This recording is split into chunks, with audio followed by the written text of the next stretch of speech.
Ma'am, do you know why I pulled you over? Officer, I believe you do. I can't believe this is happening.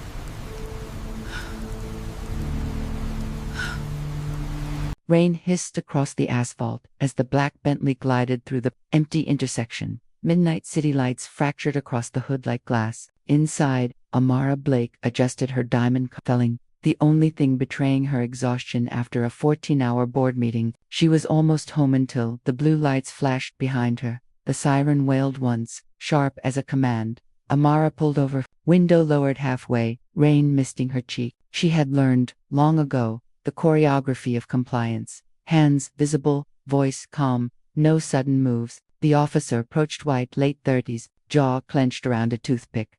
"License and registration," he said, voice flat but laced with suspicion. "Of course, officer." She passed the documents through the gap, her movements slow, deliberate. He didn't glance at them. His gaze stayed on her face. "You driving this car?" "Yes. Doesn't look like your type of ride." The word type lodged like a blade. She felt her pulse thud. He leaned closer, flashlight slicing across her tailored suit, the Cartier watch on her wrist. "Step out of the vehicle." Her throat tightened. "Is there a problem?" He smiled a thin, rehearsed smirk. "We'll see." Another cruiser rolled up. Lights pulsed red and blue over her reflection. Cameras on nearby phones began to record. Amara's fingers twitched toward her phone, ready to call her lawyer, her assistant, someone. But then the officer's hand brushed his holster. "Ma'am," he said, voice dropping low, "don't make this harder than it has to be." Her breath caught. And in that instant, as the rain blurred the world beyond the windshield, Amara realized he had no idea who she was. The flashlight beam rose, blinding her. Then, the sound, a click. Darkness swallowed everything. Rain slithered down the windshield like molten glass, the wipers beating a steady rhythm, thunk, thunk, thunk as the city blurred past. Amara Blake leaned back in her seat, exhaustion pulling at her features. The gala had been long. The kind where champagne flowed and promises came sugar-coated with greed. She had closed a billion-dollar deal tonight. Yet here, in the quiet black of the highway, she felt small until the siren erupted behind her. Blue and red fractured the night. She slowed, eased onto the shoulder. Her chest tightened, memories flickering her father's lessons. His voice low, "Keep your hands visible. Don't argue. Survive first." The officer's boots crunched against wet pavement. He approached with the swagger of entitlement, flashlight slicing through rain. "Evening, ma'am. License and registration." His tone wasn't courteous. It was a probe. Amara rolled the window halfway. Of course, she passed her ID platinum card, crisp registration, her name gleaming. Dr. Amara Blake, CEO, Blake Capital Group. He didn't look down. "What brings you to this neighborhood?" "I live 5 minutes away." He smirked. "Nice area. Didn't think they let rentals through." The words hit like ice. "I own my home." "Right," he muttered. "Step out of the vehicle." "Is there a reason?" "Step out." His hand hovered near his holster. Amara's heartbeat thundered. She opened the door slowly, heels sinking into the wet ground. Rain plastered her silk blouse against her skin. "Turn around." She did. The cold bite of handcuffs snapped around her wrists. "This vehicle registered to you?" "Yes, it's mine." "Funny. Stolen vehicles don't usually have CEOs behind the wheel." A flash went off a phone from a passerby. Another person started filming. "Officer," Amara said, voice shaking, "you're making a mistake." He leaned close. "The mistake's yours, sweetheart." The word dripped contempt. A second cruiser arrived. 2 more officers emerged, laughter under their breath. One said, "Another one in a Bentley. Must be a record." Amara lifted her chin. "Call your supervisor." Grayson's jaw tightened. "We'll get there. After we run your plates." Minutes passed. Rain thickened. Her mascara bled faintly at the edges. Not from vanity, but humiliation. A man across the street shouted. "She didn't do anything." Grayson barked, "Back off." Amara felt the crowd grow. Phones, flashes. She could taste metal on her tongue. Then, voice from her earpiece, her assistant, panicked. "Ms. Blake, the GPS says you stopped. What's going on?" Amara swallowed hard. "Police stop. Stay on the line." Grayson turned, catching the whisper. "Who are you talking to?" "My assistant." He yanked the earpiece from her ear, flung it onto the ground. "You don't talk unless spoken to." Lightning split the sky. For a second, everything froze in white. Then, headlights and approaching car. Someone shouted, "That's her." "That's..." Amara Blake. Grayson hesitated. The second officer murmured, "Wait, the name sounds," but Grayson snapped, "Don't care who she is. Nobody drives like that around here." He shoved her toward the cruiser. Amara stumbled, caught herself. "You're violating, save it for your lawyer." As the door slammed shut, the rain swallowed the rest. Through the window, she saw her reflection wet-cuffed, silent dot, and beyond it, flashing lights, painting her skin in red and blue. The camera phones caught everything. But in that moment, all Amara could think was how fast respect could vanish, how $1 billion name meant nothing when power wore a badge. The cruiser pulled away. In the back seat, her breath fogged the glass. No one spoke. And somewhere in the night, the footage began to upload. Fluorescent light hummed overhead, too white, too sharp. The police station smelled of bleach and stale coffee. Amara Blake sat on a metal bench, wrists cuffed in front of her, cold steel biting into her skin. Her blouse clung damp to her arms. Rainwater pooled beneath her heels. Officer Grayson stood near the counter, laughing with a clerk. "Picked her up in a Bentley," he said. "Didn't have the sense to know she was in the wrong part of town." The clerk, a tired woman with half-moon glasses, barely glanced at Amara. "You running her yet?" "Working on it," he said, shuffling papers. "Bet you 50 she's using a fake ID." Amara's voice was low but steady. "You're making a mistake. I've already told you my name." Grayson turned. "I heard, but see, that's the thing, everybody's got a name when they're caught." She stared at him, calm but trembling underneath. "I wasn't caught. I was stopped." He smirked. "You're not helping yourself." A young officer entered, black mid-20s, sharp eyes that darted between Amara and Grayson. His badge read Officer Daniels. He hesitated before speaking. "Sir, booking room 3 is open." "Good. Let's process our VIP." Grayson gestured for Amara to stand. She rose, spine straight. The cuffs clicked against her wrists as she walked down the hallway's sterile walls. A single flickering light, every step echoing. Inside the booking room, a camera sat on a tripod. The backdrop was gray, lifeless. Grayson motioned, "Stand there." She obeyed. The shutter clicked. Daniel's voice was soft. "You want to remove the cuffs first?" Grayson didn't look up. "She's fine." The camera flashed again. Amara's tone hardened. "You are violating my rights." Grayson stepped closer. "You keep saying that like it means something." Their eyes met his cold, hers unflinching. Daniels shifted uneasily. "I can take her fingerprints," he offered. Grayson waved him on. "Be my guest." Daniels guided her to the scanner. His touch was cautious, respectful. He whispered, "Just stay calm. I'll make sure it's recorded right." Amara gave a small nod. When he finished, Grayson took her ID from the counter and squinted at it. "CEO of Blake Capital Group." "Yes," he barked a laugh. "Sure you are. Next you'll tell me you own the Bentley too." "I do, lady. If I had $1 for every story," Daniels interrupted quietly. "Sir, this checks out. The name matches. Her registration's valid." Grayson froze. The room thickened. He leaned closer to the monitor, reading the confirmation twice. His voice dropped. "Run it again." "It's her," Daniels said. "No aliases, no warrants." Grayson's jaw worked. His authority cracked for a second, then reassembled itself. "Still bringing her in. Could be forged data." Amara's composure slipped just slightly. "You're detaining me on nothing. Do you understand the scale of what you're doing?" He snapped. "Sit down." She didn't move. "I said sit." The silence after was long and suffocating.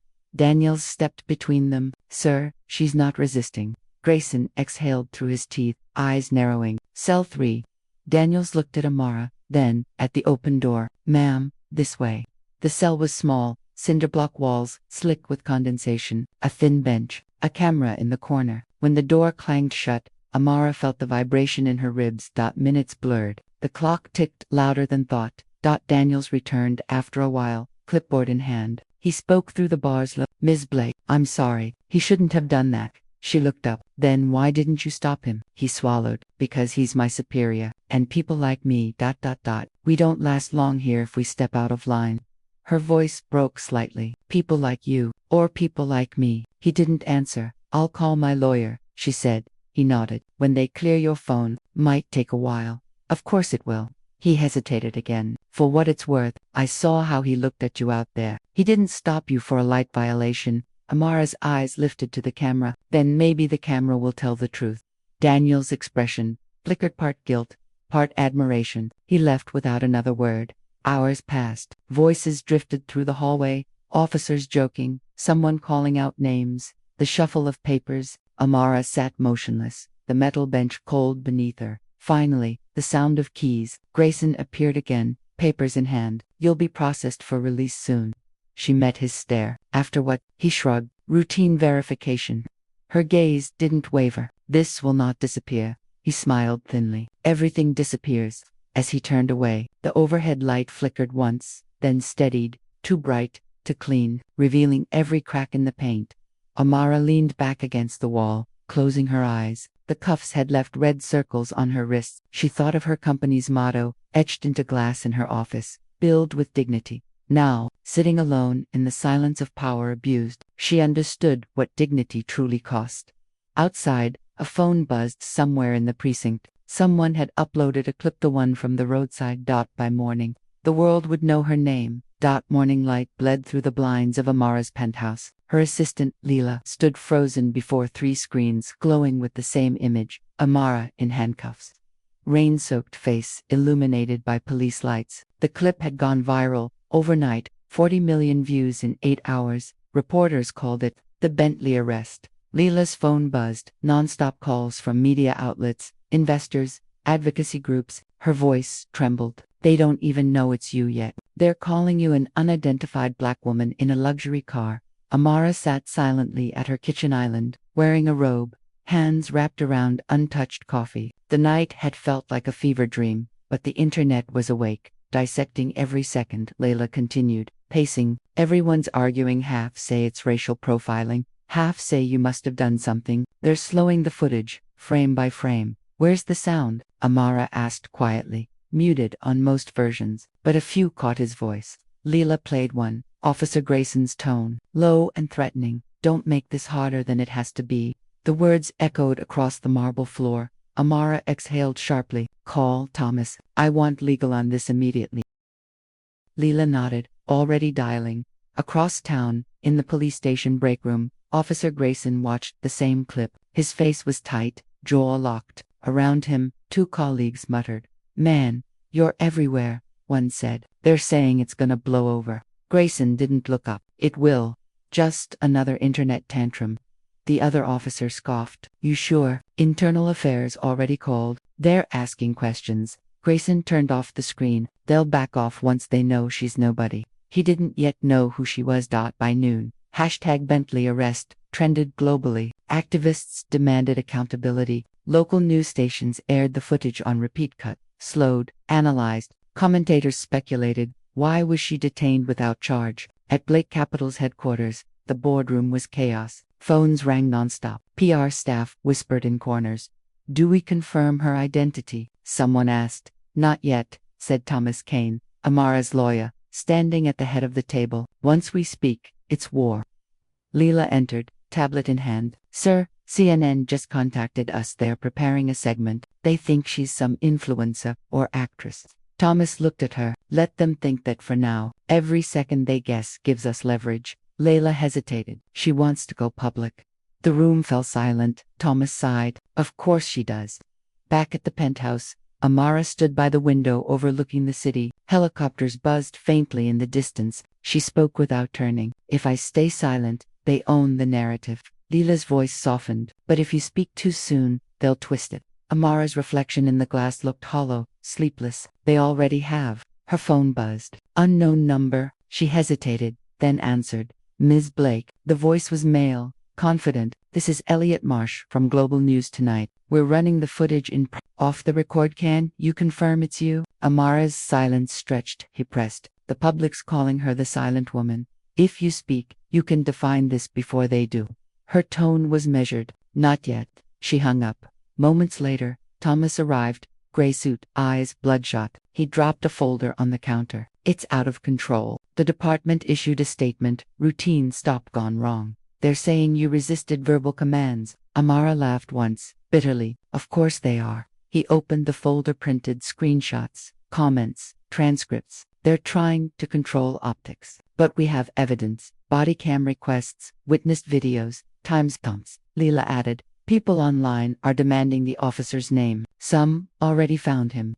Thomas frowned. We don't want mob justice. We want institutional accountability. When we move, it has to be surgical. Amara looked up, then move. That night, every news channel showed the same image: Amara's face, blurred at first, then revealed. The woman in the Bentley is Amara Blake, billionaire CEO of Blake Capital. Social media exploded. Some praised her courage, others sneered, calling her entitled, performative, too rich to complain. On a late-night broadcast, a conservative commentator smirked. Maybe she thought her bank account made her bulletproof. Guess reality reminded her otherwise. Amara watched, face unreadable. Leela whispered, "You don't have to watch this." "I do," Amara said. "I want to see how they justify humiliation." The next morning, cameras camped outside her building. Reporters shouted questions as she stepped into her car, expression composed, flanked by security. "Ms. Blake, do you plan to sue? Was it racial profiling? Do you forgive the officer?" She paused before entering the vehicle. The flashes blinded her. "Forgiveness," she said, her voice clear, "is not the same as silence." Then she got in and drove away. Back at the station, Grayson watched the press conference on the break room TV. His hand tightened around his coffee cup until it cracked. His colleague muttered, "You picked the wrong one this time." Grayson didn't respond. His eyes stayed on the screen as Amara's face filled it, poised, furious, unstoppable. He turned the volume down. The sound of breaking glass echoed faintly as his cup hit the floor. Outside, reporters chanted her name. The world had finally decided to listen. Cameras flashed like gunfire. As Amara Blake stepped onto the courthouse steps, her lawyer, Thomas Kane, followed close behind, voice low, "Stay measured. Every word you say now sets the tone." The Marble Plaza buzzed with reporters and protesters. Placards read "Justice for Amara" and "End Racial Profiling." Opposite them, a smaller crowd shouted, "Support the Blue." Two worlds divided by tape and outrage. Amara's sunglasses couldn't hide the exhaustion in her eyes. The microphones thrust forward like weapons. "Ms. Blake," a reporter called out, "why file a lawsuit instead of resolving this privately?" She stopped, "Because silence is how this continues." Another voice, "Do you think Officer Grayson targeted you because of your race?" Her gaze steadied on the cameras. "He didn't see my face. He saw my skin." The soundbite would replay all day. Inside, the press conference began. Thomas took the podium first, papers crisp in his hand. "We're filing a civil rights lawsuit against Officer Grayson and the city's police department for unlawful detainment, racial profiling, and abuse of authority." Ms. Blake was detained without probable cause and treated as a criminal for existing in the wrong car, in the wrong skin. Gasps, camera clicks, whispers. Then Amara stepped forward. The microphones hummed with anticipation. "I've built my life believing excellence could shield me," she began. "Degrees, investments, power, they all promised respect. But respect, it seems, is conditional." She paused. The silence was heavy, almost reverent. When an officer can humiliate a citizen without consequence, the system isn't broken, it's working exactly as designed. And that's why I'm standing here. Applause rose from the crowd outside. Reporters shouted overlapping questions. Thomas guided her out, the flash storm blinding. Across town, Officer Grayson sat stiff in his small kitchen, watching the same broadcast on a flickering TV. His wife, Dana, stood behind him, arms folded. "She's suing." He didn't answer. "She's on every channel, Mark. They're saying you profiled her." He muttered, "They twist everything. She's just trying to save face." Dana's voice sharpened. "She's not some random woman. She's a billionaire, for God's sake. Do you have any idea what this means for us?" Grayson slammed his palm against the table. "It means nothing if the department backs me." But the call came later that evening. "Officer Grayson," the captain's voice was clipped, rehearsed, "you're on administrative leave pending review." "What?" "I followed procedure. That's for internal affairs to determine." Grayson's jaw locked. "You're caving to optics." "Optics are reality right now," the captain said before hanging up. Silence filled the room. Dana turned away, muttering, "You always thought that Bosch made you untouchable." Back at Blake Capital, the top floor buzzed with media calls and investor inquiries. A CNBC headline blared across the wall monitor. "Billionaire investor becomes face of America's racial reckoning." Layla stood by Amara's desk, scrolling through comments. "You're trending worldwide. Hashtags, think pieces, op-eds. People are calling you the modern Rosa Parks of Wall Street." Amara frowned. "They love symbols more than people." Thomas entered, holding documents. We've filed. The city will respond within 10 days. They'll try to settle quietly. I'm not settling, she said. Amara, no. Her tone cut through the room. I'm not trading dignity for silence. Thomas sighed. Then prepare for what's coming. They'll dig past deals, interviews. They'll weaponize anything. She looked up. Let them. Later that night, Amara sat alone in her office. The city skyline glowed beneath her, indifferent. She replayed the footage on mute, frame by frame. The rain, the cuffs, the smirk.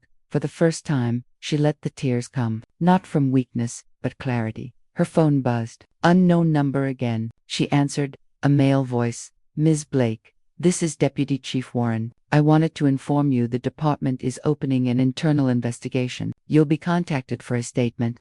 Her voice stayed steady. I look forward to it. Ms. Blake, he added carefully, off the record, this isn't personal. It's politics now. She hung up without replying. B&I meanwhile, the internet erupted with new layers of chaos. Commentators debated her tone, her wealth, her gender. Some questioned why a billionaire cared about systemic racism. Others accused her of exploiting the issue for fame. One viral tweet read, "Funny how she only cares now that it happened to her." Amara saw it. She didn't flinch. Let them talk, she whispered. By midnight, the department's press release hit the web.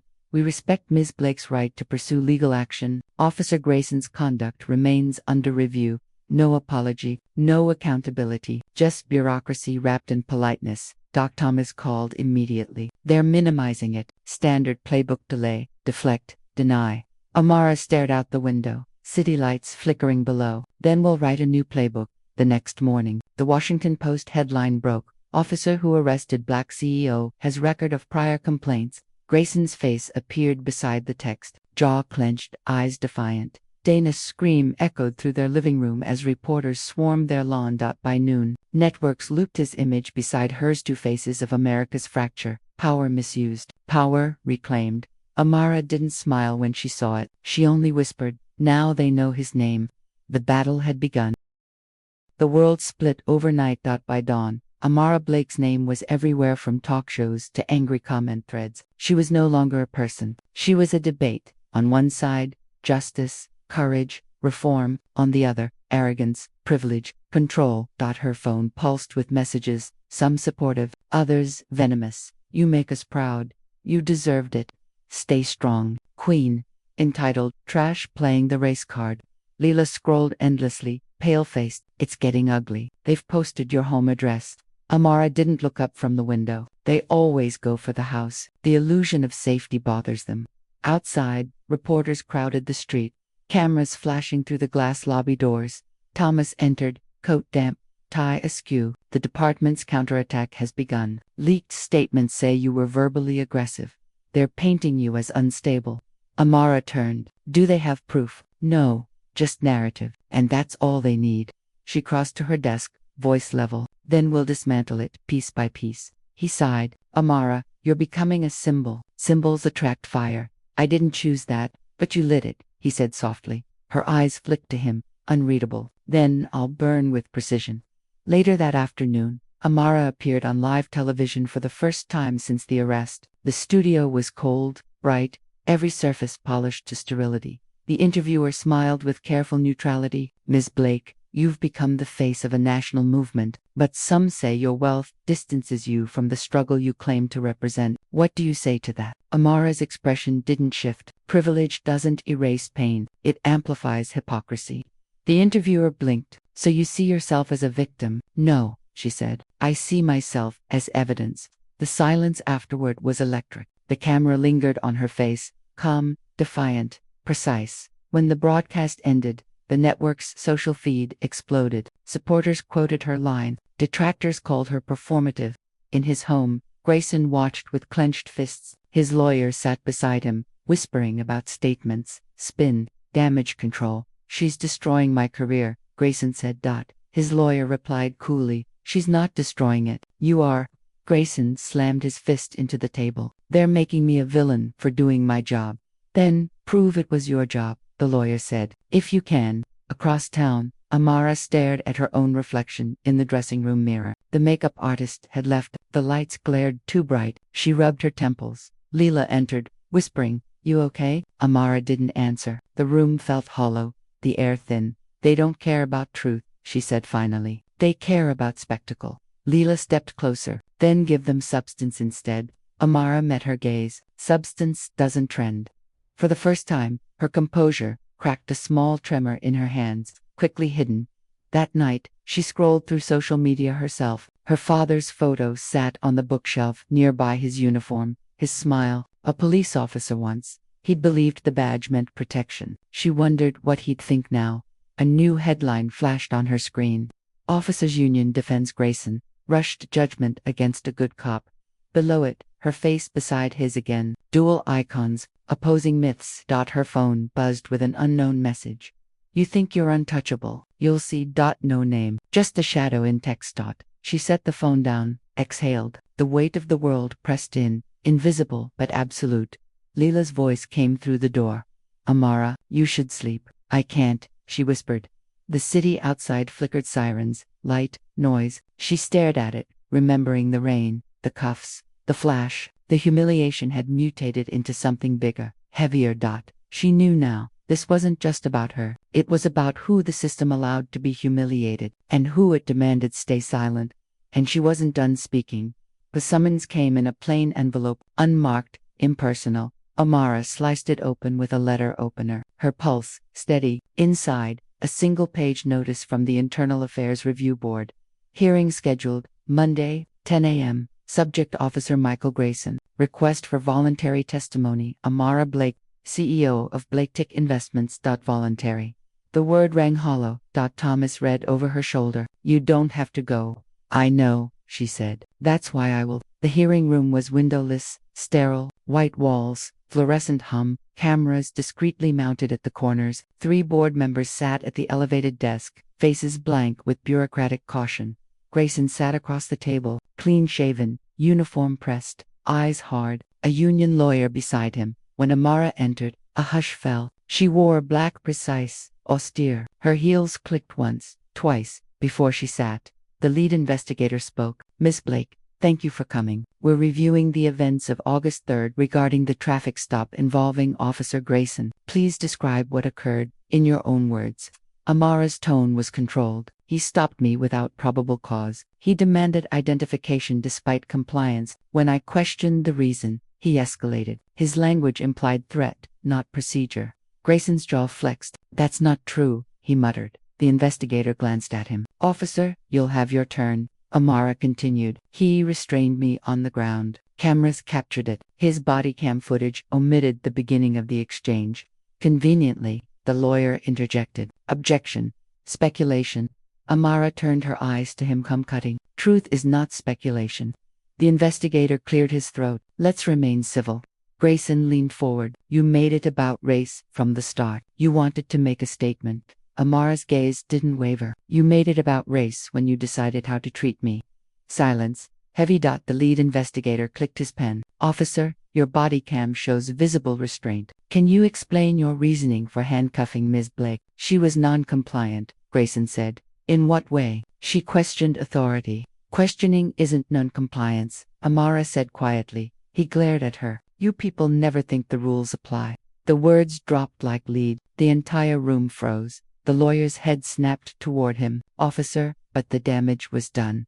Amara didn't move. Her pulse thudded, but her expression stayed composed. You people, she repeated softly. Grayson realized too late. That's not what the investigator's voice cut in, cold and sharp. Officer, you are advised to remain silent pending further review. The air crackled with unspoken recognition. The mask had slipped. Outside, the hallway buzzed with reporters. Microphones lunged forward. Lights flared. Ms. Blake, how do you respond to Officer Grayson's statement? She stopped briefly, voice firm. He spoke honestly. That's what systems protect, the honesty of prejudice. She walked past the flashing bulbs, each question blending into the next. Do you think the board will fire him? Are you suing? Will you settle? Leela met her by the elevator. That clip's already viral. They caught his words on a hot mic. Good, Amara said. Now the country can hear what we live with. By evening, the footage dominated the news cycle. Officer Grayson says you people in disciplinary hearing. Commentators dissected it, spliced it, analyzed tone. Pause, inflection. Politicians weighed in. Civil rights lawyers called it the quiet part said out loud. At the precinct, Grayson sat alone in his locker room. The other officers avoided eye contact. His phone buzzed, non-stop Kenyan reps. His wife, his lawyer. He turned it off. He stared at his reflection-creased forehead, hollow eyes. He looked less like a man of order and more like a cornered animal. He punched the metal locker once, the clang echoing through the empty room. Meanwhile, Amara sat in her office, blinds drawn, city lights slicing through the cracks. She didn't feel victory, only exhaustion. Thomas entered quietly. You realize this could destroy him, maybe even the department. She didn't look up. It's not about destruction, it's about truth. He hesitated. Truth costs, so does silence. Layla entered, holding her phone. A national network wants an exclusive interview. They're offering 6 figures. Amara shook her head. No. This isn't a brand, it's a scar. The next morning, the board released an official statement. Officer Michael Grayson is placed on unpaid suspension, pending further investigation. It wasn't justice, but it was fracture a crack in the shield. At the same hour, Grayson's lawyer announced his resignation from the force, due to stress and biased media coverage. He called it a witch hunt. Social media called it accountability. Later that night, Amara stood alone on her balcony. The wind carried the sound of distant sirens. Her phone rang again, a known number. She hesitated, then answered. A man's voice, low, bitter. You ruined my life. Her grip tightened. You ruined your own. Silence. Then the line went dead. She exhaled slowly, watching the city breathe beneath her millions of lights, some bright, some broken. For the first time in weeks, she allowed herself to cry, quiet, controlled, almost soundless thought, because victory, in this country, was never clean.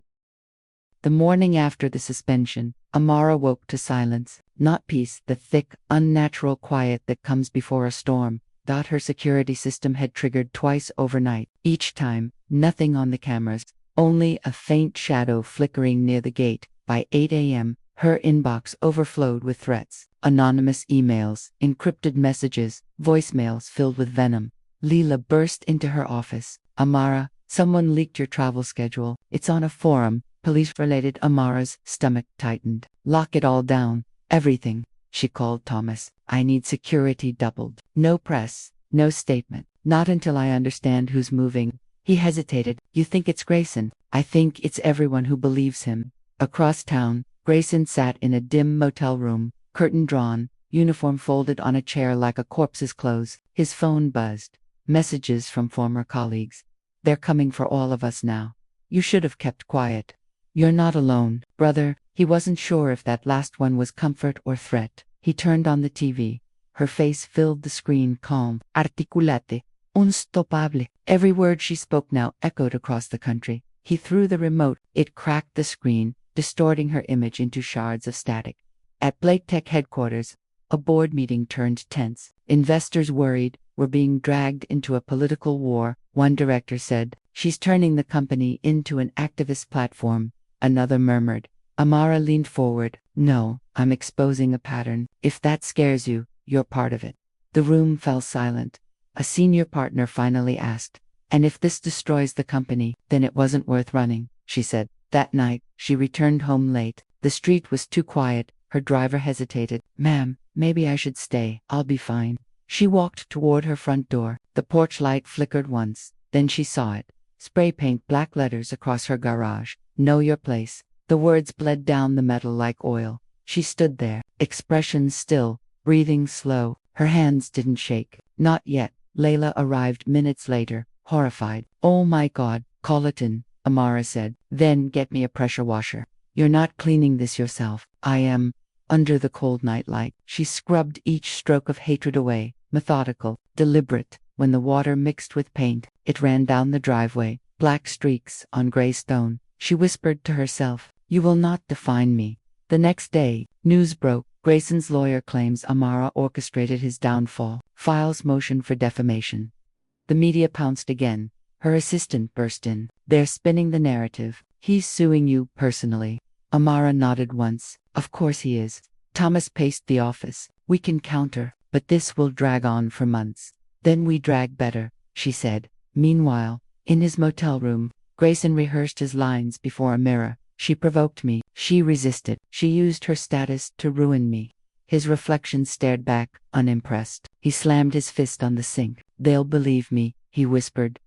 Outside. A knock. He opened the door. Two men, plain clothes, cold eyes. Michael Grayson. Yes, one flashed a badge. Internal Affairs. You're wanted for questioning, tampering with departmental footage. Grayson froze. What? Body cam deletion logs? We traced them to your account. That's impossible. The officer held up a folder. Then you'll have a chance to prove it. They cuffed him. No camera crews this time. No flashing lights. Only silence. At her office, Amara received the news within the hour. Thomas read the statement aloud. Grayson, under investigation for evidence tampering. Layla exhaled, half in relief, half in disbelief. It's over. No, Amara said quietly. It's beginning. She turned to the window. The city below pulsed with life, cars, screens, movement. Yet beneath it all, she saw the same machinery, rules written to protect power, not people. She knew Grayson was one man, but behind him stood an army of uniforms, policies, and silence.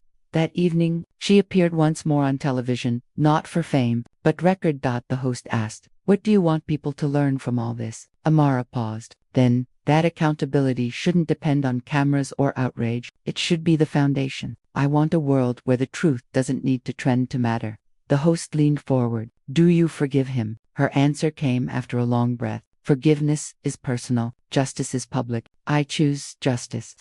Later, alone, she stood before the garage, newly clean, shining under the porch light. For the first time, she allowed herself a small, weary smile. Then, her phone vibrated. A text from an unknown number. You think this ends with him? She stared at it, then locked the screen. The night wind stirred the trees. Somewhere in the dark, a siren rose and faded. She whispered into the emptiness. Then, I'll still be standing.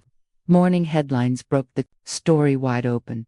Deleted evidence found in officers' files. New investigation launched. Anonymous source leaks. Internal memos suggesting cover-up. By noon, major outlets were running with it. The department was collapsing under scrutiny, and Amara Blake's name was attached to every headline. At Blake Tech, her team worked in silence. Phones buzzed, screens flickered with live feeds. Thomas looked up from his laptop. They've confirmed. Grayson's commander ordered the deletion. It wasn't just him. Amara's voice was low. How deep? Internal Affairs says at least 6 officers, 2 administrators. It's systemic.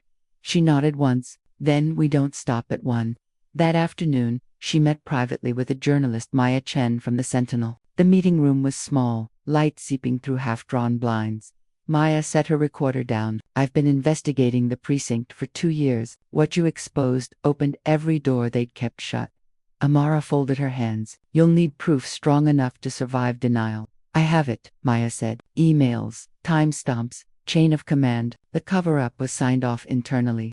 Amara exhaled. Then tell it right. Don't make it about me. Make it about the system that let him exist. Maya nodded. You know they'll come for you again. I'm already a target, Amara said. Might as well aim back. That night, the story went live. Exclusive, leaked police emails revealed pattern of racist stops and video tampering. It hit every channel, every timeline, every front page. The department scrambled. Politicians distanced themselves. Protests reignited. Peaceful, organized, relentless.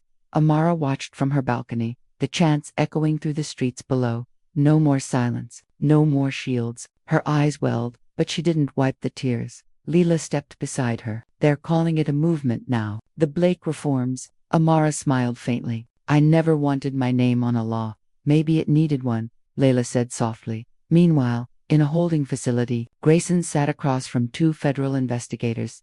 You're not the only one facing charges, one said, but your cooperation could help. He stared down, voice flat. They'll hang me no matter what I say. Then make it count, the other replied. Grayson's shoulders slumped. They told me to delete the footage, said it would avoid controversy. I didn't question it. That's the truth. Good, the agent said, writing notes. Because this time, the cameras are pointed the other way. 3 days later, a televised press conference, the police chief, flanked by officials, announced multiple resignations. Amara watched from her office as he said, We failed to uphold our oath. We must rebuild from within. Reporters shouted her name. He avoided it. But everyone knew. When the broadcast ended, Thomas turned to her. You did it. Amara shook her head. No, the truth did. He smiled faintly. Still, you gave it a microphone.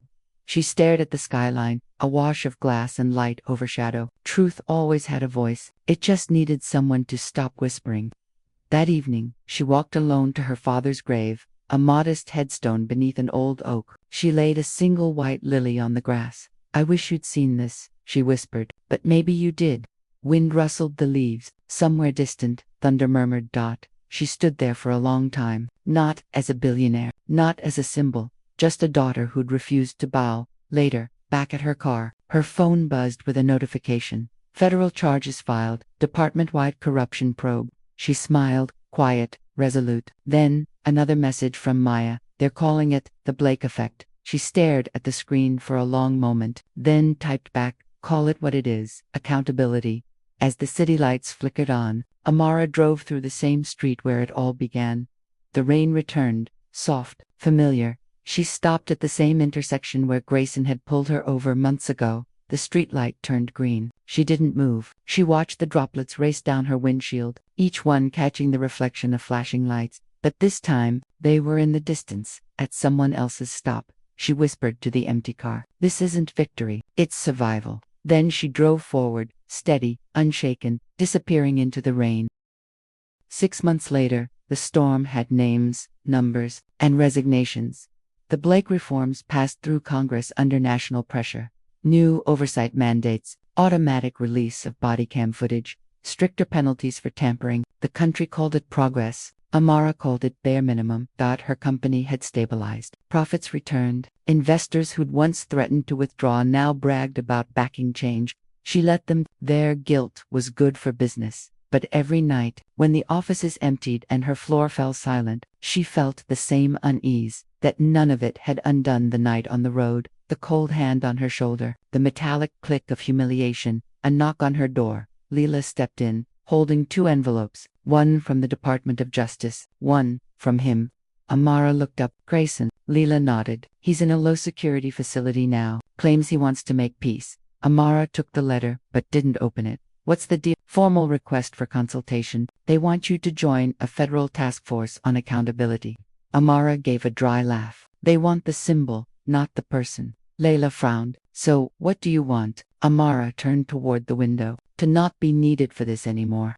That night, she finally tore open Grayson's letter. The handwriting was sharp, uneven. Ms. Blake, I've had a lot of time to think. I was wrong. Not just that night, but every night. I wore that badge and thought fear equaled respect. They taught us control, not compassion. I see that now. I don't expect forgiveness. I just needed you to know. I see it. Grayson Shea read it twice, then folded it, slid it into a drawer, and locked it away. 2 weeks later, she flew to D.C. for a televised roundtable on reform. Government buildings gleamed under autumn sun. Inside, marble halls echoed with clipped footsteps and policy jargon. The moderator introduced her as the woman whose courage changed the conversation. Amara's eyes narrowed slightly at the phrasing, changed the conversation, not the system. During the session, officials traded sanitized language, training deficits, procedural reform, community engagement. When it was her turn, she leaned toward the mic. You can't legislate empathy, she said. You can only expose what happens without it. The room fell still. Cameras clicked. Someone coughed, then applause, hesitant, then growing. But Amara heard only the echo of that night's rain. Afterward, she met Maya Chen at a nearby cafe. Maya smiled. You looked like you were ready to dismantle Congress. I was, Amara said dryly. But Maya leaned forward. The department's old guard is collapsing. You started that. I just told the truth. That's what starts everything, Maya said. They sat in silence for a moment. Outside, a police siren wailed, passing quickly. Maya glanced at her. Does it ever feel worth it? Amara hesitated. It feels necessary. Weeks passed. Blake Tech announced a new initiative, a legal fund supporting victims of racial profiling. She refused to attach her name. The press did it anyway. Reporters wanted to know if she'd forgiven Grayson, if she'd read his letter, if she'd moved on. She told them the same thing each time. Moving on isn't the goal. Moving forward is. One afternoon, she returned to her childhood neighborhood. a small house on the south side, its porch still creaking the same way it had when her father came home from patrol. A boy rode past on a bike, his little sister running behind him, laughing. He waved at her. "Are you the lady from TV?" She smiled. "Sometimes," he grinned. "My teacher showed us your video. She said you're why they changed the rules." Amara crouched to his level. "No, I'm just proof they needed to." The boy nodded solemnly, as if he understood. Then he raced off, his laughter trailing down the street. She stood there a long time, watching the light shift across the cracked pavement.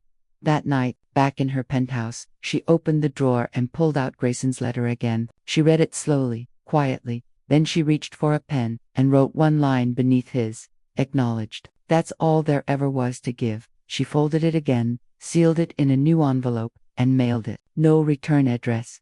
Days later, she stood once more on her balcony. The city stretched below, vast, indifferent, alive.